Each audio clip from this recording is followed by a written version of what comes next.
اللَّهَ وَمَلَائِكَتَهُ يُصَلُّونَ عَلَى النَّبِيِّ يَا أَيُّهَا الَّذِينَ آمَنُوا صَلُّوا عَلَيْهِ وَسَلِّمُوا تَسْلِيمًا.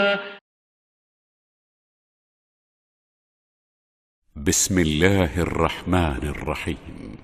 وإذ قال موسى لفتاه لا أبرح حتى أبلغ مجمع البحرين أو أمضي حقبا فلما بلغا مجمع بينهما نسيا حوتهما فاتخذ سبيله في البحر سربا فلما جاوزا قال لفتاه آتنا غداءنا لقد لقينا من سفرنا هذا نصبا قال أرأيت إذ أوينا إلى الصخرة فإني نسيت الحوت وما أنسانيه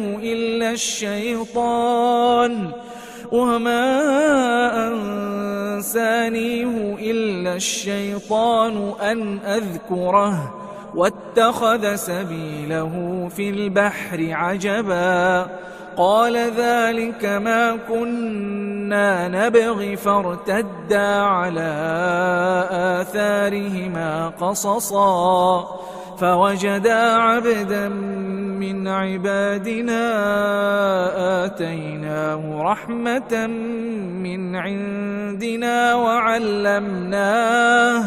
وعلمناه من لدنا علما.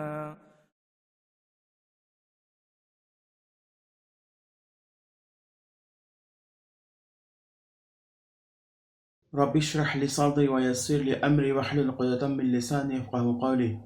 الحمد لله رب العالمين والصلاة والسلام على رسوله الأمين أما بعد. السلام علیکم ورحمۃ اللہ وبرکاتہ. میں محمد عامر سورہ کہف کی تفسیر لے کر حاضر ہو چکا ہوں. انشاءاللہ تعالی آج ہم موسیٰ علیہ السلام اور خضر علیہ السلام کے ملنے کا واقعہ پڑھیں گے اور جانیں گے کہ کس طریقے سے اللہ رب العزت نے اپنے دو بندوں کو ملایا. آج انشاءاللہ تعالی ہم لوگ آیت نمبر 60 سے 65 تک کی تفسیر پڑھیں گے. وَإِذْ قَالَ مُوسَى لِفَتَاهُ لَا أَبْرَحُ حَتَّى أَبْلُغَ مَجْمَعَ الْبَحْرَيْنِ.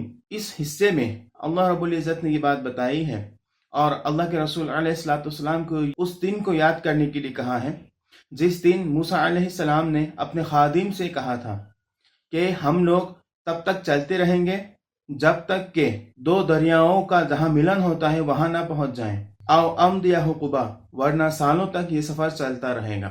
یہاں یہ بات بتانا مقصود ہے کہ اللہ رب العزت یہاں ایک مقصد سے موسیٰ علیہ السلام اور خضر علیہ السلام دونوں کی ملاقات کی بات یہاں کر رہا ہے.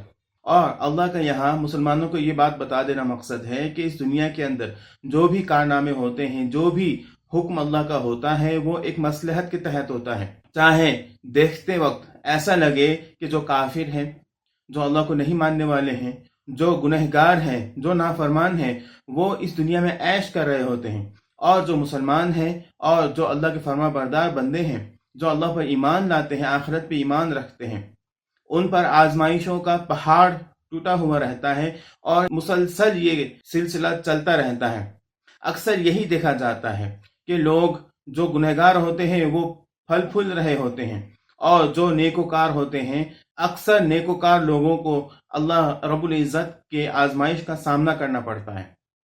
تو یہ دیکھنے کے بعد اچھے لوگوں کا ایمان بھی ڈگمگا جاتا ہے، اور لوگ اس بات کی وجہ سے کافی حد تک کنفیوز رہتے ہیں کہ یہ معاملہ کیوں ہے، کیوں ایسا دیکھا جاتا ہے کہ جو نافرمان ہیں وہ پھل پھول رہے ہیں اور جو فرما بردار ہیں اکثر انہی کو آزمائشوں کا سامنا کرنا پڑتا ہے.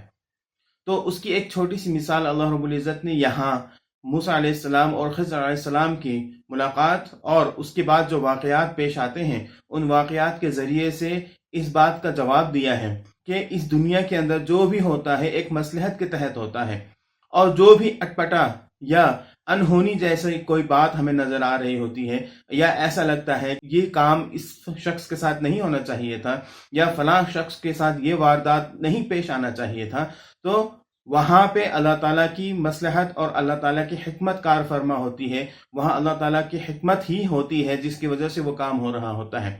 اس بات کو ڈیٹیل میں ہم لوگ آگے جانیں گے۔ آئیے آگے بڑھتے ہیں اور دیکھتے ہیں کہ اللہ رب العزت کس طریقے سے اس بات کی شروعات کرتا ہے اور کس طریقے سے اپنے بندوں کی ملاقات کا انتظام کرتا ہے۔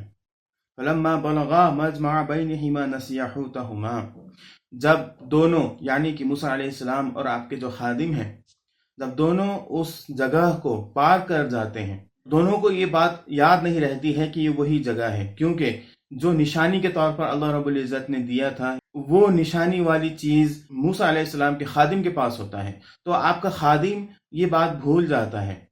فَاتَّخَذَ سَبِيلَهُ فِي الْبَحْرِ سَرَبًا، اور وہ مچھلی دریا میں اس طریقے سے چلی جاتی ہے جیسے کہ سرنگ میں جایا جاتا ہے۔ فَلَمَّا جَاوَزَا قَالَ لِفَتَاهُ آتِنَا غَدَاءَنَا لَقَدْ لَقِينَا مِنْ سَفَرِنَا هَذَا نَصَبًا، جب وہ لوگ آگے گزر جاتے ہیں، آگے نکل جاتے ہیں، تب موسیٰ علیہ السلام اپنے خادم سے کہتے ہیں اب ناشتہ نکالو، اس سفر نے تو ہمیں بہت زیادہ تھکا دیا ہے۔ قال ارأیت اذ اوینا الی الصخرۃ فانی نسیت الحوت، تو آپ کے خادم نے آپ سے کہا آپ نے دیکھا یہ کیا ہوا؟ جب ہم چٹان کے قریب آرام کر رہے تھے اس وقت میں اس مچھلی کے بارے میں بھول گیا۔ وما انسانیہ الا الشیطان ان اذکرہ، اور آپ کو یہ بات بتانے سے شیطان نے مجھے بھلا دیا۔ واتخذ سبیلہ فی البحر عجبا، مچھلی تو عجیب طریقے سے نکل کر دریا میں چلی گئی۔ قال ذلک ما کنا نبغی، موسیٰ علیہ السلام نے کہا کہ اسی جگہ کی تو ہمیں تلاش تھی۔ فارتد علی آثارہما قصصا، پھر دونوں اپنے نقش قدم کی پیروی کرتے ہوئے اسی جگہ پر چلے جاتے ہیں، یعنی کہ موسیٰ علیہ السلام اور آپ کا خادم دونوں ہی جس راستے سے وہ لوگ آئے ہوئے ہوتے ہیں اسی راستے اپنے پیروں کے نشانوں کو دیکھتے ہوئے اس جگہ واپس چلے جاتے ہیں۔ فوجد عبدا من عبادنا، پھر اللہ رب العزت نے اب یہاں وہ بات بتائی ہے کہ جس مقصد سے موسیٰ علیہ السلام نکلے تھے سفر کے لیے، وہ مقصد اب وہاں آ کر کے پوری ہوتی ہوئی نظر آ رہی ہے، کیونکہ موسیٰ علیہ السلام کی ملاقات اللہ کے بندے کے ساتھ ہو جاتی ہے، اور اللہ رب العزت یہاں فرما رہا ہے فوجد عبدا من عبادنا، پھر ان دونوں کی ملاقات ہمارے بندوں میں سے ایک بندے کے ساتھ ہوتی ہے۔ آتیناہ رحمتا من عندنا، اور مزید اللہ نے فرمایا کہ ہم نے اسے اپنی طرف سے رحمت عطا کیا تھا، یعنی کہ ہم نے خاص رحمت اس پر کیا تھا۔ وعلمناہ من لدنا علما، اور خاص طور پر اپنی طرف سے ہم نے اسے علم عطا کیا تھا۔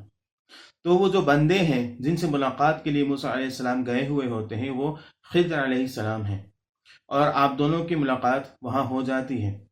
اب اس کے بعد سفر میں آگے کیا ہوتا ہے انشاءاللہ ہم اس کو اگلے ایپیسوڈ میں جاننے کی کوشش کریں گے۔ آج کے لیے اتنا ہی۔ اللہ رب العزت سے دعا ہے کہ اللہ تعالیٰ ہمیں اپنے قرآن پر عمل کرنے کی توفیق عطا فرمائے، اور ان باتوں پر عمل کرنے کی توفیق عطا فرمائے جو اللہ رب العزت قرآن کے ذریعے سے ہمیں سکھاتا ہے۔